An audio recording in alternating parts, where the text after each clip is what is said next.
아멘. 우리 말씀 보도록 하겠습니다. 전도서 4장 13절에서 5장 7절 말씀입니다. 우리 한 절씩 기도하실 때 제가 먼저 읽습니다. 가난하여도 지혜로운 젊은이가 늙고 둔하여 경고를 더 받을 줄 모르는 왕보다 나으니 그는 자기의 나라에서 가난하게 태어났을지라도 감옥에서 나와 왕이 되었음이니라. 내가 본즉 해 아래서 다시는 인생들이 왕의 다음 자리에 있다가 왕을 대신하여 일어난 젊은이와 함께 있고 그의 치리를 받는 모든 백성들이 무수하였을지라도 후에 오는 자들은 그를 기뻐하지 아니하리니 이것도 헛되어 바람을 잡는 것이로다. 너는 하나님의 집에 들어갈 때에 내 발을 삼갈지어다. 가까이하여 말씀을 듣는 것이 우매한 자들이 재물 드리는 것보다 나으니 그들은 악을 행하면서도 깨닫지 못함이니라. 너는 하나님 앞에서 함부로 입을 열지 말며 급한 마음으로 말을 내지 말라. 하나님은 하늘에 계시고 너는 땅에 있음이니라. 그런즉 마땅히 말을 적게 할 것이라. 걱정이 많으면 꿈이 생기고 말이 많으면 우매한 자의 소리가 나타나느니라. 내가 하나님께 서원하였은 듯 갚기를 더디게 하지 말라. 하나님은 우매한 자들을 기뻐하지 아니하시나니 서원한 것을 갚으라. 서원하고 갚지 아니하는 것보다 서원하지 아니하는 것이 더 나으니 내 입으로 내 육체가 범죄하게 하지 말라. 사자 앞에서 내가 서원한 것이 실수라고 말하지 말라. 어찌 하나님께서 내 목소리로 말미암아 진노하사 내 손으로 한 것을 멸하시게 하랴. 함께 읽습니다. 꾼이 많으면 헛된 일들이 많아지고 말이 많아도 그러하니 오직 너는 하나님을 경외할지니라. 아멘. 우리 영어 표현 가운데 one hit wonder라는 그런 문장이 있습니다.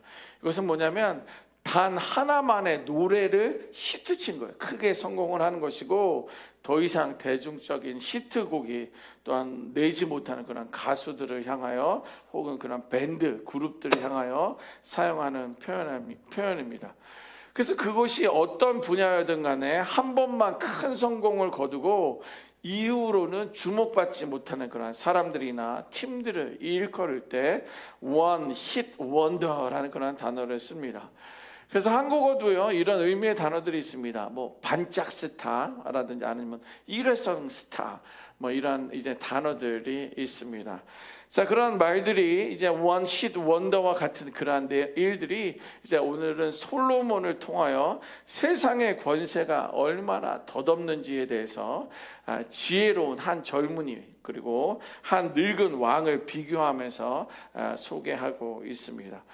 이제 단순히 뭐 젊고 늙고를 비교하는 것이 아니라 거기에 지혜가 있느냐 아니면 늙었지만 그런 지혜가 사라져 있느냐 이제 이것을 비교하며 말씀해주고 있습니다. 그래서 13절에서 16절까지 기록하고 있는데요. 여기에 지혜로운 한 젊은이가 있는데 그는 가난하다 이렇게 성경은 말하고 있고요. 그러나 지혜로 나라를 다스리는 사람으로 이렇게 비교하고 있습니다. 반면에 이제 늙은 왕이 있어요. 가난하지 않습니다. 세상의 권력을 가지고 있는데 그는 이제 늙었다라고 표현하고 있습니다. 그런데 그는요 더 이상 어느 누구의 충고도 받아들이지 않는다라는 거예요. 자, 완고한 사람을 이렇게 표현하고 있습니다. 자, 이렇게 두 리더십들이 있는데 이때 백성들은요 이 늙은 왕이 아닌 지혜로운 젊은이를 추종한다라고 성경은 설명하고 있습니다. 자, 그런데요 더 문제는 뭐냐면 지혜로운 이 젊은이를 얼마 지나지 않아서 잊어버린다라는 거예요.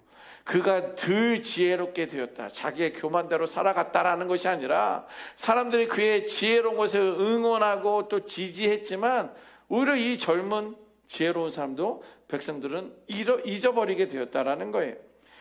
이와 같이 여러분 세상의 권력은요 one hit wonder와 같이 오늘은 박수를 받지만 내일은 사람들의 기억 속에서 사라진다라는 것을 솔로몬은 말해주고 있습니다.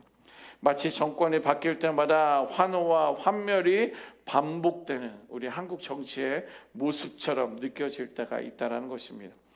여러분, 사람의 인기를 얻는 그 자리, 또 세상의 권리를, 권력을, 권세를 붙드는 그 자리는요, 결국 바람을 잡는 것과 같다라는 것입니다. 저희 외삼촌 중에 한 분도 오래전 일입니다. 오래전 일인데 정치를 하시겠다고 해서 열심히 하셨다라는 그런 이야기가 있습니다. 그런데 말씀드리면 여러분들이 아시는 분이어서, 그런데 대통령이 되신 분과 함께 경합을 벌이다가 결국에는 아무것도 못하시는 그런 일들이 있었었는데요. 여러분, 권세나 권력이나 이런 것들은 바람을 잡으려는 것 같다라는 거. 아무리 잡으려고 한들 여기는 공기를 내 손 안에 잠깐이라도 가둘 수 있겠습니까? 그럴 수 없다라는 것은 계속적으로 솔로몬이 우리에게 말해주고 있습니다. 왕의 권력도, 배우의 인기와 명성도, 스타의 그런 전성기도 결국은 그냥 스쳐가는 바람과 같다라는 것을 말해주고 있습니다. 그런데 우리는 끝까지 히트를 하기 위해서 애쓰고 있지 않습니까? 오늘날 우리가 쫓는 그러한 인기, 명예, 성공도 결국은요, 시간이라는 것 앞에서는 빛을 잃어버릴 수 있다라는 거예요. 자, 그러면 진짜 헛되지 않는 삶을 뭐라는 거예요? 그러면 영원한 삶을 무엇이라는 거예요? 우리는 무엇을 어떻게 잡아야 되는지에 대해서 말해주고 있습니다. 우리는 어떻게 살아야 할까요? 그 대답은 뭐냐면 오직 예수 그리스도예요. 오직 하나님 안에서만 우리는 영원한 것을 찾을 수 있고 붙들 수 있어야 한다는 것입니다. 우리가 하나님 앞에 나아갈 때 하나님 앞에 드린 그러한 수고, 또 믿음의 삶만이 헛되지 않고 영원히 기억된다라는 거예요. 우리도 많은 것들을 세워왔잖아요. 많은 어떤 그런 지지 속에서 응원이 됐잖아요. 그런데 이제 70, 80 되면서 우리들의 존재도 잊어버리게 돼요. 이러한 건물들도 다 사라지게 되어 있다는 거예요. 그러나 하나님 앞에 드려진 그 수고, 하나님 앞에 드려진 그 헌신, 그 시간들은요, 하나님이 영원히 기억하고 있다는 거예요. 자, 그러면 하나님 앞에 우리는 어떠한 태도로 나아가야 할까요? 오늘 5장 1절에서 3절은 그렇게 기록하고 있는데요, 우리 1절 말씀 같이 한번 읽어봅니다. 시작. 너는 하나님의 집에 들어갈 때에 내 발을 삼갈지어다. 가까이 하여 말씀을 듣는 것이 우매한 자들이 재물 드리는 것보다 나으니. 우리가 하나님 앞에 나아갈 때 뭐냐면, 우리가 하나님 앞에 나아갈 때 그 태도를 보여주는데, 그것은 그를 가까이 하여 말씀을 듣는 거라는 거예요. 오늘도 이 아침에 나와 있는데요, 그냥 우리는 나와 있을 때, 하나님 앞에 나와 있고, 하나님 앞에 나와 있을 때 하나님이 주시는 말씀을 듣는 것이 중요함에 대해서 말해주고 있는 거예요. 우리가 교회에 나와 하나님 앞에 서는 순간 가장 중요한 것은 우리가 무엇을 드리느냐가 아니라 하나님의 말씀을 듣는 것이 우선이 되어야 한다는 거예요. 제사보다 말씀에 순종하는 것이 낫다라는 그러한 말씀입니다. 교회로 오는 그러한 발걸음이 습관적인 종교 행위가 아니라 하나님 앞에 마음을 새롭게 정돈하는 경건한 마음이, 경건한 걸음이 되어야 한다라는 거예요. 여러분, 예배라는 것은요, 우리도 새벽 예배가 있고 또 우리가 이제 주일 예배가 있는데, 이 예배는요, 하나님 앞에 내가 뭔가를 보여주기 위한 그러한 자리가 아니라는 거예요. 하나님께서 내게 말씀하시고 내가 그 말에 귀를 기울이는 그러한 자가 되어야 될 줄 믿습니다.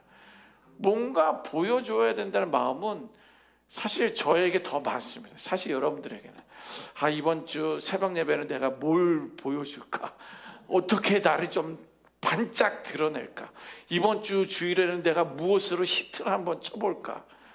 이런 두려움이 있는데, 역시 말씀을 준비하든 찬양을 인도하며 나아가든 내가 무엇을 말씀하시는지 우리가 먼저 듣고 사모하고 그것을 붙들어야 된다는 것을 각별히 오늘 이 아침 저에게 그리고 여러분들에게 하나님께서 주시는 줄 믿습니다. 그래서 하나님 앞에 설 때는요, 화려한 언변보다는 겸손히 듣는 귀가 필요한 거에 대해서 성경 우리에게 말씀해주고 있습니다. 이어서 5장 4절에서 7절은요 서원과 약속에 대한 그런 말씀을 기록하고 있습니다.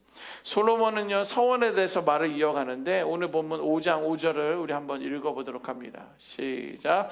서원하고 갚지 아니하는 것보다 서원하지 아니하는 것이 더 나으니. 아멘. 여러분, 우리가 사람 앞에 약속하는 것은 참 중요합니다. 저도 어렸을 때 우리 자녀들에게 약속은 왜 하는 거야? 이런 질문을 늘 했었어요. 약속은 지키기 위하여 하는 거란다. 그래서 약속은 반드시 지켜야 돼.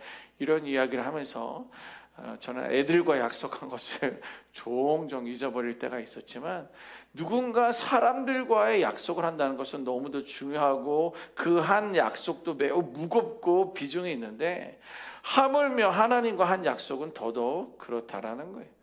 서원이라는 것은요 하나님께 거래하듯 던져놓는 그런 말이 아니에요.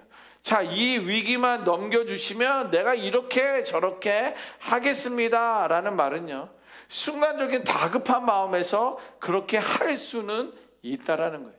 그러나 여기서 우리가 잊지 말아야 될 것은 뭐냐면 하나님은 그 약속도 듣고 계신다라는 거예요. 그래서 제가 여러분들 앞에 서 있는 거 아닙니까? 우리 어머니의 그 서원, 우리 아버지의 그 서원으로 인하여 저는 오늘 이 아침에도 이 자리에 서 있는 것입니다. 자, 성경에 기록된 두 가지 서원의 예를 들어보겠습니다. 하나는 뭐냐면 야곱의 서원입니다. 우리가 잘 아는 말씀이죠. 야곱이 형 에서를 피해 도망가던 중에 돌베개를 베고 그 베델에서 하나님의 임재를 경험하면서 그가 주의 사자에게 하나님에게 이렇게 이야기합니다. 하나님께서 나를 지켜주시면, 그 당시는 뭐예요? 형이 나를 죽이려고 따라오는데 형으로부터 나를 지켜주시고 보호해주시고 돌아오게 하시면 하나님은 나의 하나님이 된다. 그리고 내가 10분의 1을 하나님께 드리겠다. 이런 약속을 하는 거예요. 자, 여기서 야곱의 서원은요 두려움과 다급함 속에서 나온 서원이기는 해요. 잠을 자면서도 그게 잠을 자는 거겠어요? 막 두근거리면서 계속 바스락거리는 소리에 긴장하면서도 하나님의 임재를 경험할 때 나의 하나님이 되겠습니다, 나의 10분의 1을 드리겠습니다, 다급함에서 나온 서원이기는 하지만 그 약속을 실제적으로 하나님께서는 이끄시도록 그를 도와주셨다라는 거예요. 결국 뭐예요? 야곱의 서원은요 하나님 앞에서의 서원이 자신의 믿음의 출발점이 되었다라는 거예요. 아유, 내가 이 말을 괜히 했네, 내가 그렇게 그때는 급했지만 괜히 말했어, 이런 것이 아니라 그러한 서원이, 그러한 약속이 믿음의 출발점이 되었다라는 거예요. 다른 하나는 무엇입니까? 입다의 서원입니다. 여러분들 잘 아시는 말씀이죠. 사사 입다는요 암몬 전쟁을 주고 만약에 내가 이 전쟁에서 승리하게 되고 내가 성으로 귀환할 때에 가장 먼저 나와 나를 맞이하는 그 사람을 제물로 바치겠다라고 합니다. 비극적이죠. 어떤 일이 일어났습니까? 외동딸이 아버지의 그 전쟁에서 승리하고 돌아오는 그를 첫 번째로 맞이한 사람이 된 거예요. 자, 그런데 여기서 그 비극이라는 것은 그의 외동딸이 먼저 나온 것은 안 되고 다른 사람들이 먼저 나와서 맞이해서 그를 번제로 드린 것은 괜찮다라는 것을 말하는 것이 아니에요. 입다의 성급하고 경솔한 서원이 얼마나 무거운 결과를 가져오는지에 대해서 우리에게 보여주고 있는 것입니다. 입다의 서원을 통해 우리는요 경솔한 서원의 무서움에 대해서 말씀해주고 있는 거예요. 자, 그래서 솔로몬은 이렇게 말합니다. 5장 7절 우리 같이 한번 읽어보도록 하겠습니다. 7절입니다. 시작. 꿈이 많으면 헛된 일들이 많아지고 말이 많아도 그러하니 오직 너는 하나님을 경외할지니라. 아멘. 여기서 꿈이 많으면 비전이 있어서 좋은 거 아니야? 그것이 아니라 여기서 말하는 꿈은요, 헛된 욕망을 말하는 거예요. 근거 없는 상상을 이야기하는 거예요. 야망과 공상에 대해서 이야기하는 것입니다. 이렇게 자기의 욕망에 사로잡혀서 이루어질 수 없는 수많은 꿈을 꾸게 되면 그것은 다 헛된 일이고 낭비이고 실망도 많아진다라고 말해주고 있어요.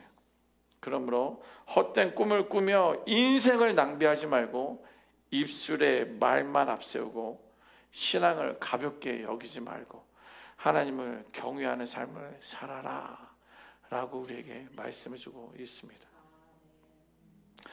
여러분, 솔로몬은 결국 하나님을 경외하는 신앙이 하나님 앞에 서서 하나님의 말씀을 듣는 것이 인생의 진리와 실체로 붙잡아주는 것이다 라고 말해주고 있는 거예요.